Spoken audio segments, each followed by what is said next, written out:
focused, determined, generous of time, and a fountain of knowledge.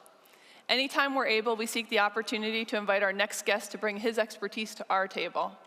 His ability to take complex ideas, break them apart, and make them accessible has helped us in more ways than we can articulate. He's a deep thinker about the issues that affect the industry, and he doesn't hesitate to share what he knows in an effort to help it to be the very best it can be. For our last lightning round leadership talk, it's my privilege to welcome Terry Zeigler from Datacap Systems.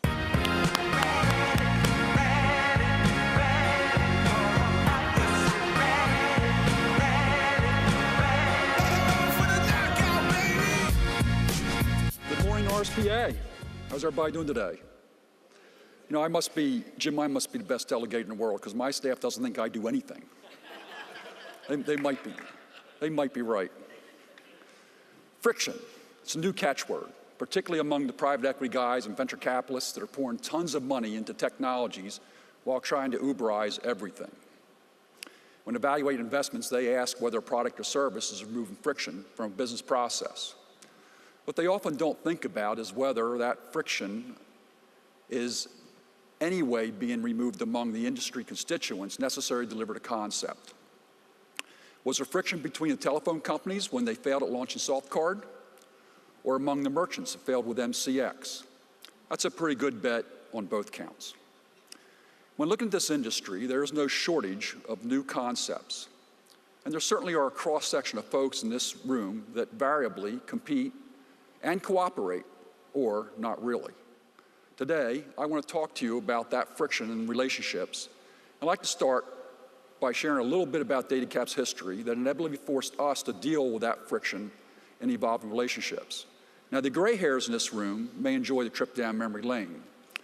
The young guns have to trust that this history has taken me to a very important point.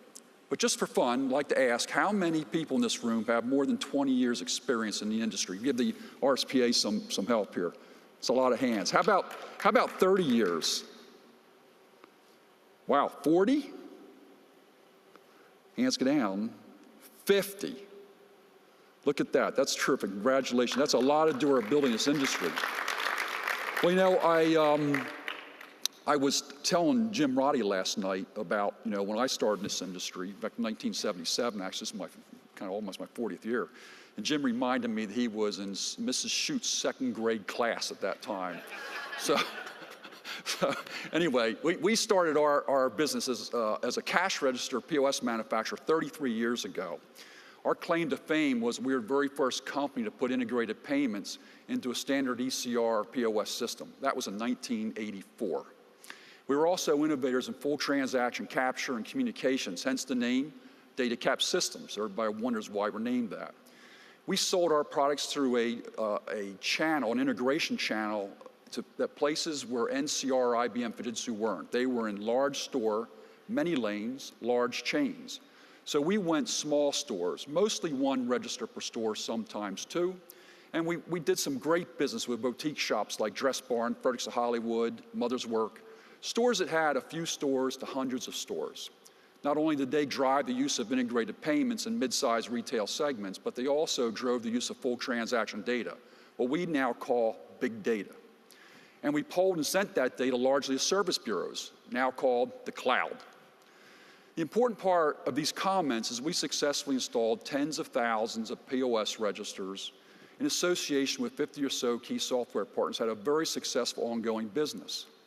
As part of that product evolution, we worked with all the major card processors to implement our payments, our integrated payments in our own terminals. But we wound up spending so much money on the implementation of integrated payments across our ECR, POS, and PC POS lines that we decided to standardize all that payment activity around a custom piece of hardware, a sort of one-to-many interface that minimized those enormous costs.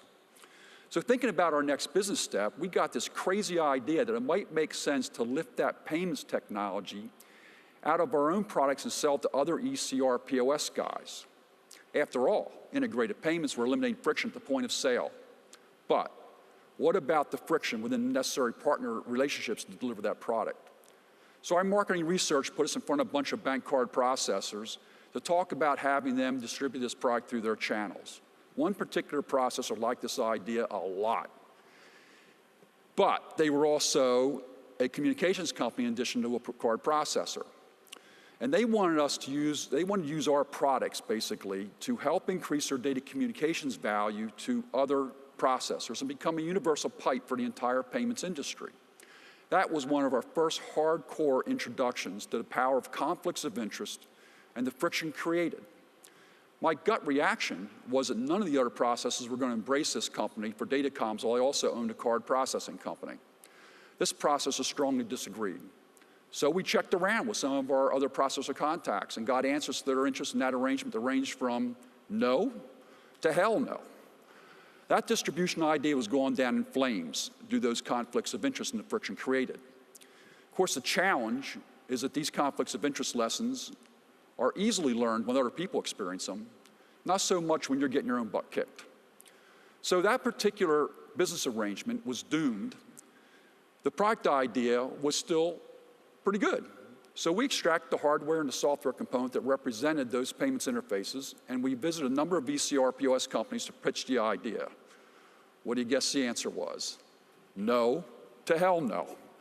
It had nothing to do with a concept, but everything to do with the conflicts of interest. What I was universally told was, listen, Terry, we love the idea. We'd love to do it. We'd do it in a heartbeat. But you're competing against us with your own ECR POS line, and we're simply not going to deal with you while that's going on. The risks are just too high. So here we were, this very profitable ECR POS business, huge installed base of terminals. Yet when we looked at the future and the shifting sands in the industry, it was clear to us that we had to make a choice. Either be a full-blown systems house and compete with the same developer partners that really made us successful, or change to being a provider of integrated payment systems to maintain our channel partner relationships. Standing still was just simply not an option. So we chose the integrated payments path and burned the ships in the harbor on that ECR POS business. Now you might imagine how difficult a decision this really was. But the answer was completely driven by the challenge of creating business relationships without friction. We found that no matter how loud that siren song played for this terrific business partnership potential, the reality is where there are conflicts of interest in a business relationship between the parties, things just don't work out. So why is this conflict of interest issue and the friction it creates so important to you folks today? Well, we all spent the week here. We see bank card acquirers that are selling their own POS systems at or below cost, and even buying up ISVs in order to get the processing revenue. And then they believe that the reseller is going to cooperate with them by bringing their merchants to them for processing services. That's friction, folks. We see resellers and ISVs set themselves up as ISOs with highly competent salespeople on the ISO side thinking that somehow their account's going to be left alone because the reseller says so. That's friction. We see cloud-based POS guys wanting to use resellers to get to market, but they implement direct-to-merchant models that take away the reseller's value. Then they wonder why they can't build a reseller network delivering support increasingly complex systems. That's friction. None of these friction-laden situations are really scalable, simply because there's an ecosystem in this industry with a lot of interdependencies among the constituents. Highly successful companies stay in their own lane, they take their own profits, and they partner with companies that can advance their respective interests by providing a value proposition that's complementary and synergistic with their own. You all know who these companies are. You see them every day. You should try to emulate their business models, tweak them to best fit your own business paradigm. Datacap doesn't think of itself as a provider of integrated electronic payment systems. That's what we sell, but it's not really who we are. We are in reality a constituent management company that dwells on how to work in a very complex ecosystem that requires as many as 5 to 6 separate entities to deliver an integrated payment system. If we do that successfully, then we win. In this industry's reality, the fast-moving pace of innovation, whether that be technology, business models, pricing options, product delivery options, we all need to be constituent management companies, and each of us has to look at our various partner relationships and be certain that we have not created conflicts of interest with those partners, all without ever fooling ourselves into believing the relationship will ultimately be successful if that friction exists. We have found that friction in partner relationships is a really, really bad thing when you're trying to go fast and far. Now, not all of you are going to have to burn your ships in the harbor as you contemplate your next business step. But I believe you're going to have to get rid of the friction in your partner relationships by choosing the right partners and establishing the terms of engagement without any mystification. I also believe that if you focus on consistently building those partner relationships relatively free of friction, I'm quite confident you'll be able to scale your business synergistically and effectively and profitably. Thanks so much for your time, and have a great day.